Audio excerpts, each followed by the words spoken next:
So The Claws of Axos is a serial which I have a lot of nostalgia for, as it was one of my earliest classic Doctor Who serials, and the first I saw starring John Pertwee. But is this serial as good as I remember, or am I just blinded by nostalgia? Let's find out. So we begin in a similar vein to Spearhead, with something approaching Earth, but unlike Spearhead, the serial makes it clear that it's some sort of ship, from the offset, even if the characters don't know. The next few scenes serve to introduce several major players, including Chin, who is a minister, alongside Bill Filer, an agent from Washington, who is after the Master following his actions at the conference from Mind of Evil. Chin and Bill get off to an immediate bad start, as Chin has been given full security access to look over UNIT, but lacks any clearance from Washington to be present for anything involving Filer, which leads to Chin taking a very dim view of him throughout the serial. But before any confrontation between the two of them can happen, the UFO becomes the main object of focus, with Chin choosing to destroy it, but the missile strike fails, and if not for the Doctor telling Chin the obvious, could have taken countless innocent lives.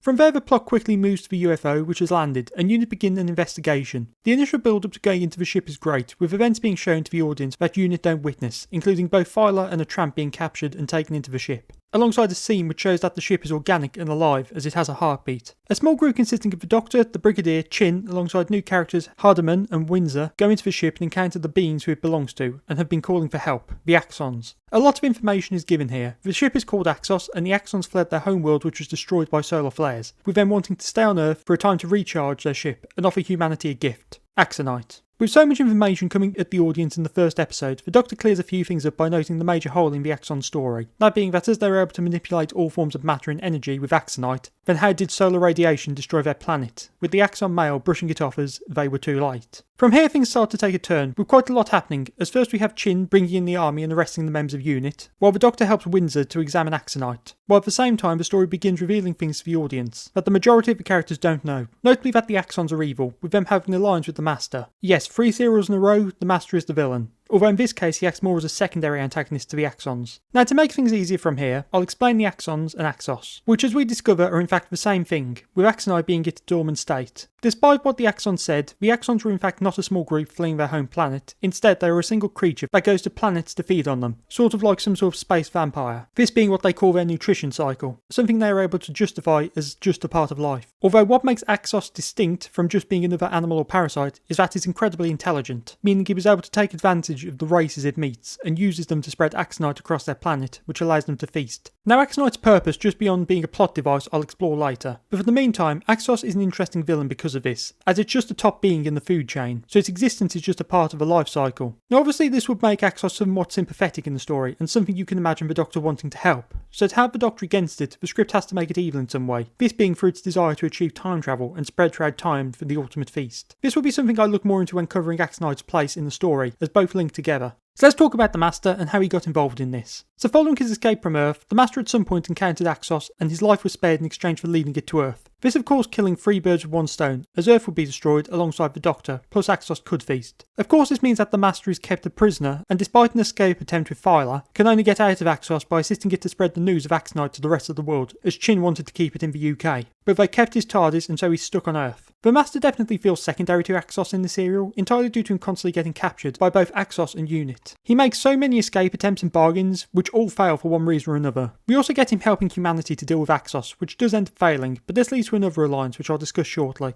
Looking at UNIT, this is the first time we see them going to the landing site of a spacecraft, and it's great. We get to see the sort of equipment they take with them and what action they take. It is only brief, this bit of the serial, but it's different to what we've seen from them before, and it's odd it took so long to see it. On the characters, the serial doesn't do much with the majority of them, but the focus being more on the Doctor and the Master, alongside the serial's new characters. Both Benton and Yates are just sort of there, with them being introduced together and serving almost just as soldiers rather than the characters we've come to know. The two of them are just sort of around for the most part, with them not really having many lines. Episode 1 gives them the most lines, but from that point on they just kind of disappear, with them popping up a few times but never being that prominent, except for an action sequence in episode 4. The Brig is still a big player in the serial though, with him dominating the UNIT sections of the serial. With the presence of Chin, it means we have many scenes of the two of them disagreeing and arguing, especially when he brings in the army to take over and arrest UNIT, which is something I should probably address, as a similar thing happened last season, but this time a minister ordered the arrest of a good chunk of UNIT's forces, and since the Brig was planned to inform Geneva about this, it means that there must have been some unforeseen fallout due to this. Given what we know about the opinion that even his fellow ministers had of Chin, I'm guessing the government would have deflected from this and pushed the blame solely on him. But yeah, this must have caused some tension between relations.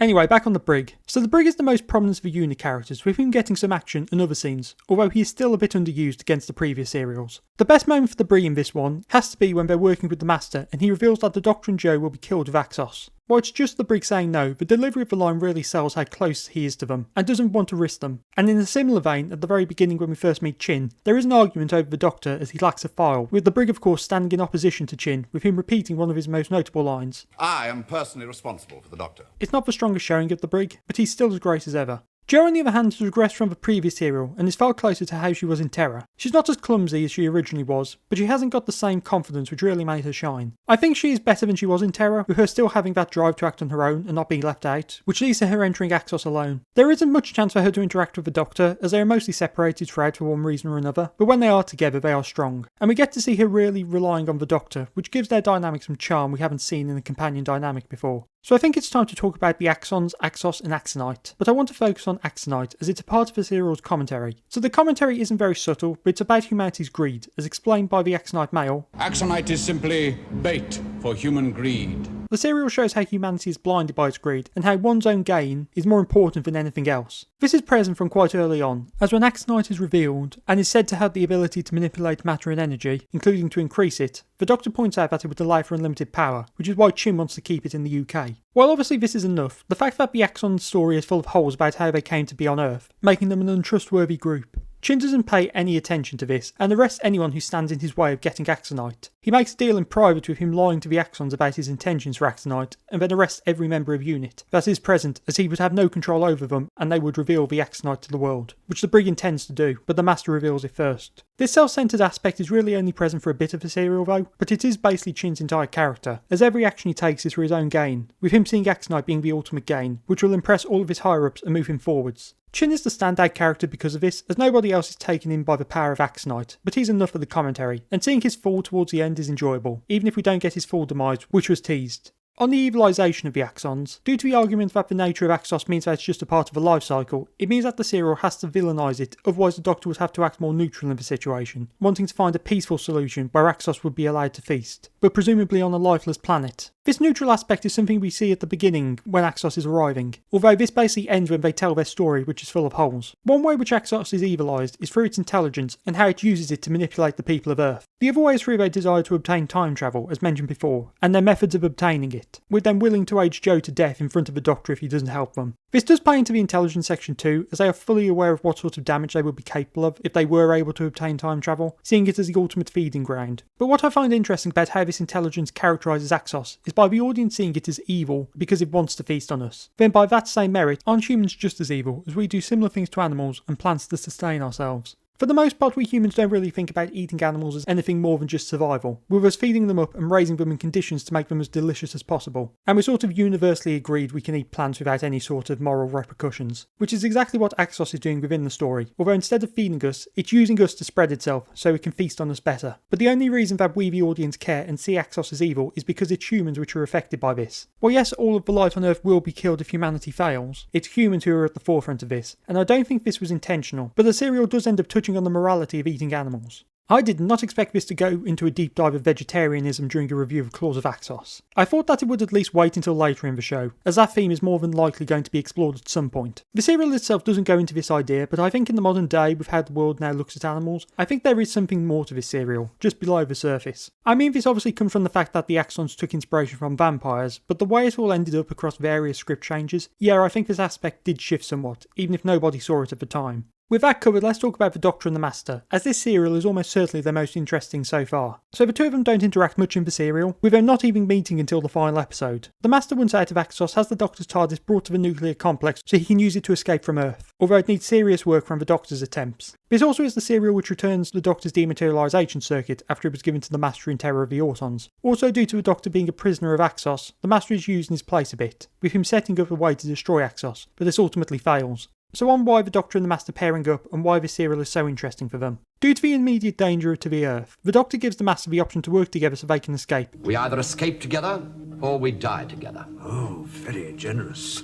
The scenes which come from this are great, as we have the Doctor seemingly betraying his friends for his own survival, alongside just some great scenes of the Doctor and the Master talking with each other. Ultimately, this turns out to be a plan of the Doctor, so he can defeat Axos, and he's only using the Master so he can get his TARDIS operational. The Doctor's plan to defeat Axos is to trap it in a time loop, but this nearly traps the Doctor with it, although he is able to escape, but unfortunately so does the Master. While the Doctor and the Master don't work together for too long, this feels like the team up that we've been building up to. They're both in a position where they need the other's help, and so they have no option but to work together. While Evil did have them working together somewhat, that was more cleaning up the Master's mess, while this is far more for their survival, and I think the fact that the Doctor is deceiving everyone makes it so much more interesting. I also think the fact that it's built into the Doctor's exile itself makes it far more important to the show. Now, despite the repairs done by the Master, the Doctor is still trapped on Earth. In the Doctor's own words, You came back of your own accord? Well, Doctor? No, obviously the Time Lords have programmed the TARDIS always to return to Earth. It seems that I'm some kind of a galactic yo-yo. one final thing I want to note before wrapping things up is that this is the first serial to address the hierarchy of the Time Lords, with the Doctor referring to the High Council. Up to this point we've not had any idea of how the Time Lords operate within their culture, and this is the first insight into it, and this will be explored a lot more in later serials.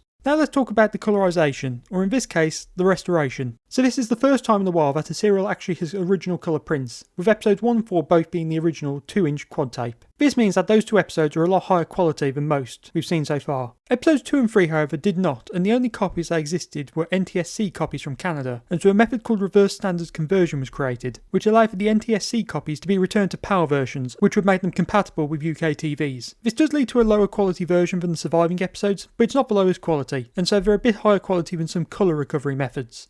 It's been a while since I talked about actors in the show, but I have 3 I want to note in this one. Firstly, we have Peter Bathurst as Chin, who had previously played Hensel in Power of the Daleks. Then we have Peter Saville as Windsor, who had previously played Carstairs in the War Games. I find these two notable as Bathurst was in Troughton's first serial, while Saville was in Troughton's final, so it's fun to see them on screen together. We also have Bernard Holly as the Axon male, alongside the voice of Axos, who was previously in Tomb of the Cybermen as Peter Hayden. This does mean that we have an actor from each of Troughton's seasons of this one, which I find interesting even if it's just a coincidence. That about wraps it up for the serial. As stated at the start, this was the first Pertwee serial I ever saw, and so I have a lot of nostalgia for it. And I will admit that that nostalgia does play a big part in why I like it so much. This serial definitely has some problems. It's quite a basic serial overall, plus the Master's immediate return to Earth after just escaping, which is far more a season problem than the serials. The serial does want to say something, but I think that idea isn't fully fleshed out, and the last episode kind of makes you forget about it when you see the Doctor and the Master working together. But this time it feels like it's been built up to. I think this is a great serial, but I can understand why others would find it more mid.